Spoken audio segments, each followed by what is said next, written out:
Hi guys, it's me again with a new subject. Um, yeah, today I'm going to be going through with a bit of watercolor this time. Going to be using watercolor blocks instead of the watercolor pencils that we usually use. I'll be using this Wins watercolor set.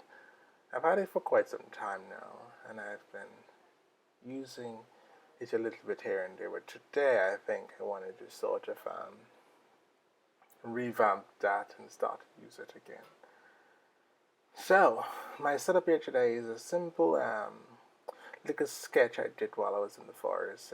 There's this very interesting tree, very large tree, but it was kind of leaning to the ground. And I'll also use my brush there. We use starting over this round head brush to sort of do the washing and sort of get the first layer down.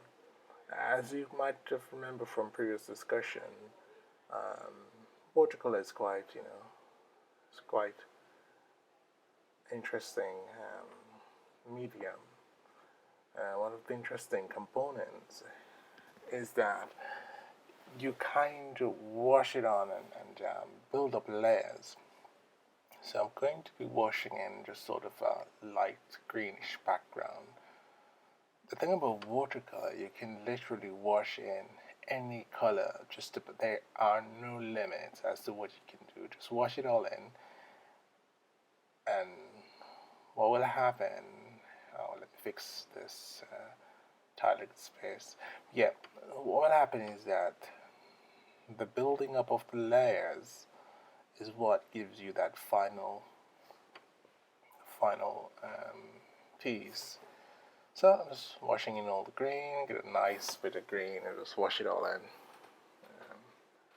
And this is not like a well-defined green. It's sort of mixed. You notice what I'm doing? I'm just sort of reactivating some bits of color I had on my palette from God knows how long. I'm just washing it in, softening it up with water, and just blocking the areas around the branches of the tree. I just start. I usually like starting out like that. It does give me a focus, and the purpose become clear when you start to sort of highlight the subject.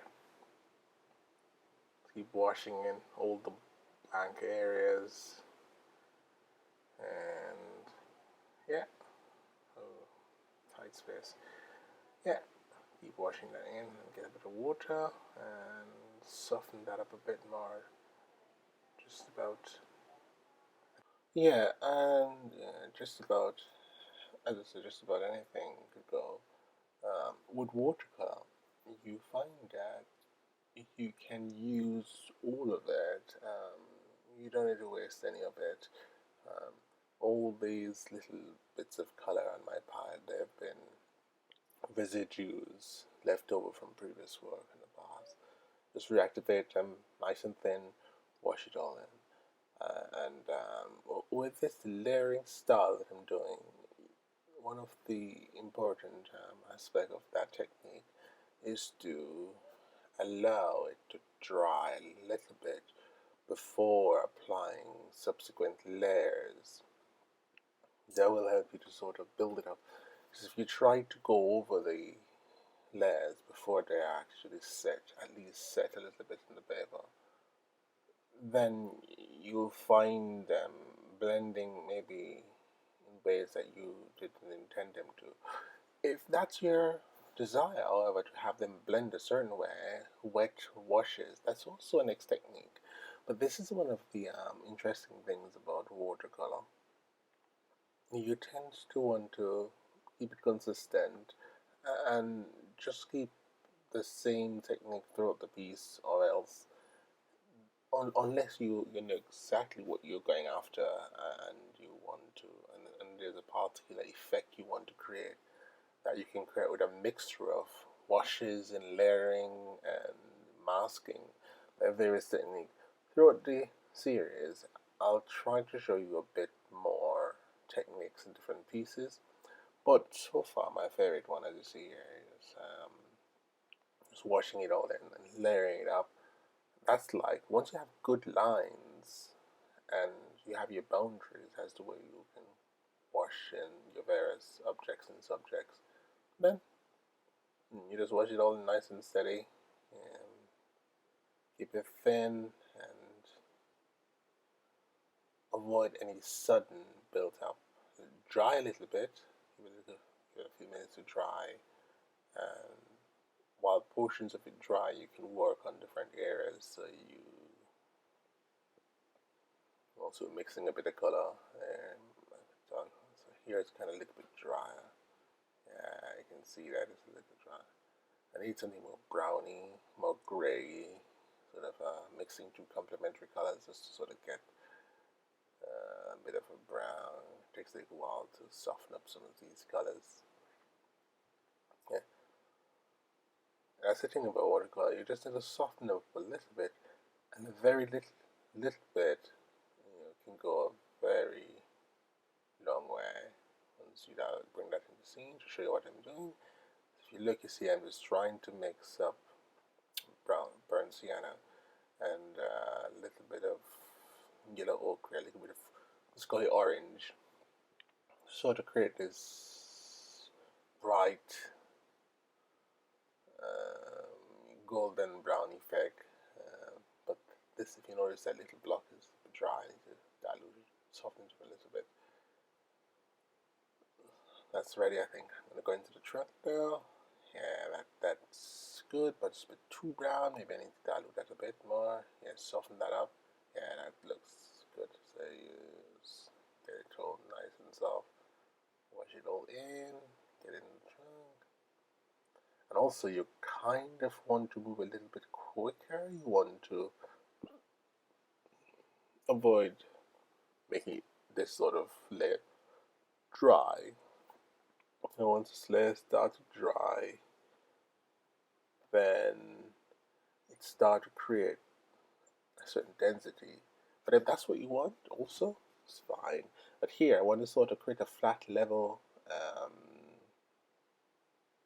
level spread, just sort of a goldy brown. Yeah, that's kind of where I'm going to base my tree on. Good. And already you can see there that the lower part of the trunk has a little bit more darkness to it. That's fine. It's not the end of the world. Keep washing it in. Try to get the edges of the branches nice and clean. And also there are different styles. Some style, go for the realistic sharp edges, while the wash is more impressionist. They just tell a story merely by just washing the lines in, get all the branches over. And we're gonna try keeping all of these at approximately 10 minutes. Um, and we're coming up to a 10-minute mark in a very short while from now. So we will also stop this and give it some drying time at 10 minutes so we can jump back on. It take too much time to sit around waiting for the paint to dry. It's a bit of a thing. Yeah, you can wash it a little bit. Now you notice some parts of this, the first parts of applied are a bit dry now, so I can start layering up some areas of it. Just start getting that density. Then you gotta think, where the light is coming from and start to apply the shadows in opposition to where the lights are coming from, at least. Fill out these areas. So far, that's coming together quite nicely. I'm liking that so far. Just a nice wash, and